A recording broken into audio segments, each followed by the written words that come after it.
శుభం వ్యాధు శ్రీ గురుభ్యో నమః. మిథున రాశి వారికి జూలై 15వ తారీఖు నుండి 31వ తారీఖు వరకు ఏ విధంగా ఉన్న విషయాన్ని మనం ఇప్పుడు విశేషంగా తెలుసుకోవడం ప్రయత్నించేద్దాం. మిథున రాశిలో మనకు రవి యొక్క ప్రభావం కనిపిస్తుంది. ద్వితీయంలో బుధుడు శుక్రుడు యొక్క ప్రభావం, అలాగే చతుర్థంలో కేతువు, అదేవిధంగా భాగ్యంలో శనీశ్వరుడు, రాజ్యంలో రాహు, వ్యయం ఖర్చు పెట్టే స్థలంలో కుజుడు ప్లస్ బృహస్పతి యొక్క ప్రభావం కనిపిస్తుంది. మిథునంలో రవి యొక్క ప్రభావం వల్ల తన కోపమే తన శత్రువు అన్నట్టుగా ఈ అగ్నితత్వం అనేది ఉంది కాబట్టి కొంచెం నిదానంగా మెడిటేషన్ చేయడం చాలా ప్రాసెస్ వహిస్తుంది. ఆవేశపూరిత నిర్ణయాలు ఏమైనా తీసుకున్నారో దానివల్ల బర్న్ అయ్యే అవకాశం ఉంటుంది. మంచి రిలేషన్ కూడా స్పాయిల్ చేసుకునే అవకాశం ఉంటుంది. కాబట్టి దయచేసి ఆవేశపూరిత నిర్ణయాలు తీసుకోకండి. అనవసరంగా ఏ గొడవల్లోని వాటిలో దూరకుండా ఉండగలిగితే చాలా బాగుంటుంది. నిర్ణయం తీసుకున్నా కదా షార్ట్ టెంపర్తో నీకు ఉద్యోగం ఉంటే నువ్వు చేస్తే ఎంత, నేను మాకు దొరకదా బయట ఉద్యోగాన్ని గట్టి ప్రయత్నం చేసుకుంటా, నాకు అయిపోతుంది, ఇంతోటి ఉద్యోగం నువ్వు చేయకపోతే ఏంటి, కొత్త ఉద్యోగం దొరకదా అనే ఒక భావంతో రిజిగ్నేషన్స్ ఇచ్చికండి.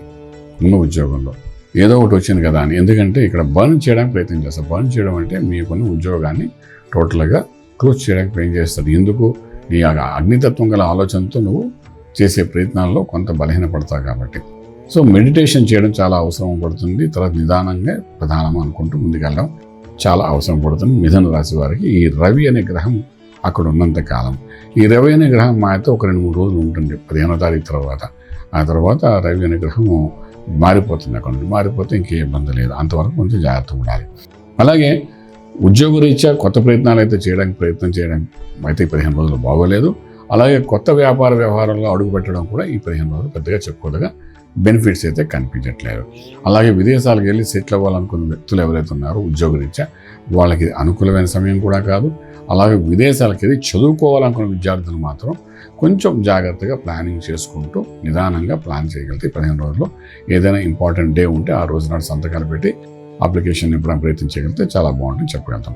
అలాగే విదేశాల్లో ఉన్న వ్యక్తులు ఎవరైతే ఉద్యోగరీత్యా అస్థిరతంగా ఉన్న వాళ్ళకి మాత్రం కొంచెం నిదానం పట్టించడం, ఏ ఉద్యోగం వస్తే అందులోనే జాయిన్ అవ్వడం ప్రయత్నం చేయండి. అదే కాకుండా నేను చేసే పని కాదు, నేను చదివిన చదువు వేరు అనే ఉద్దేశం కాకుండా ఏది వస్తే అందులో ముందు అడుగు పెట్టడానికి ప్రయత్నం చేయండి. ఎందుకంటే మీకు ముందు రాబోయే కాలంలో ఈ భాగ్యంలో ఉన్న శని అక్కడ నుండి ఏడాది వరకు కదలడు, రాజ్యంలో రాహు కూడా కదలడు అక్కడ నుండి. ఈ భాగ్యంలో శని, రాజ్యంలో రాహు వ్యాపారస్తులకు బాగుంటుంది తప్ప ఉద్యోగస్తులకు పెద్ద చెప్పుకోకుండా బెనిఫిట్ అయితే ఇవ్వదు. అంచేత మిథున రాశి వారు ఉద్యోగం విదేశాల్లో ఉన్నవాడు మాత్రం కొంచెం దొరికింది ఏదో దొరికింది అని జాగ్రత్త చేసుకుంటూ ముందుకెళ్ళడం ప్రయత్నం చేయండి. ఇంపోర్ట్ ఎక్స్పోర్ట్ వ్యాపారాలు న్యూట్రల్గా ఉంటే పెద్ద బెనిఫిషియల్గా ఉండదు. అలాగే లక్కీ నెంబర్ ట్రేడింగ్ చేసేటప్పుడు లక్కీ నెంబర్ 5 మీకు పాజిటివ్ పనిచేస్తుంది. ట్రేడింగ్ వ్యవహారాల్లో agriculture, organic industry, pharma industry మీద కొంచెం గట్టిగా పెట్టడానికి ప్రయత్నం చేయండి. కొంత ప్రాఫిటబుల్గా ముందుకెళ్ళే అవకాశం అయితే కనబడుతుంది. శుభవార్తలు వింటారు, శుభమైన కార్యానికి మధ్యవర్తి వహిస్తారు, మీకు అనుకూలంగానే ఉంటుంది. అలాగే దూర బంధువుల నుండి కూడా మీరు ఎప్పుడో చేసిన కొన్ని వ్యవహారాలు దృష్టిలో పెట్టుకుని కొంత దూర బంధువుల నుండి అవమానకరమైన మాటలు వినే అవకాశం ఉంటుంది. కొంచెం జాగ్రత్తగా ఉండడం ప్రయత్నం చేయండి. అలాగే ఆరోగ్య విషయానికి వచ్చినప్పుడు ఇక్కడ ప్రత్యేకించి మీకు భాగ్య రాజ్యస్థానంలో ఉన్న గ్రహాలయం ఆరోగ్యాన్ని పాడు చేయవు కాబట్టి పెద్ద వరి అవ్వాల్సిన అవసరం లేదు.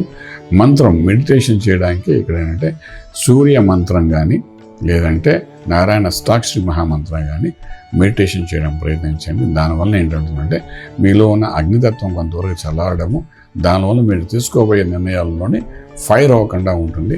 సక్సెస్ ఇంకొంచెం ముందుకు వెళ్ళడానికి అవకాశం ఉంటుంది. కాబట్టి ఆ విధంగా ప్రయత్నం చేయండి. డెఫినెట్గా రాజమార్గంలో రాజ్యం పొందగలుగుతారు. శుభం వ్యాధు. పూర్తి వివరాలకు సంప్రదించండి శ్రీ వేదమాత గాయత్రి జ్యోతిష్యాలయం, Brahmasri మంతా Suryanarayana Sharma garu, Srinilayam, first floor, 101, Sai Vaibhav layout, Chitrapuri colony పక్కన, కాజాగూడ, హైదరాబాద్ 500008. సంప్రదించవలసిన ఫోన్ నంబర్ 8855559147, 8855559148, 9849996644.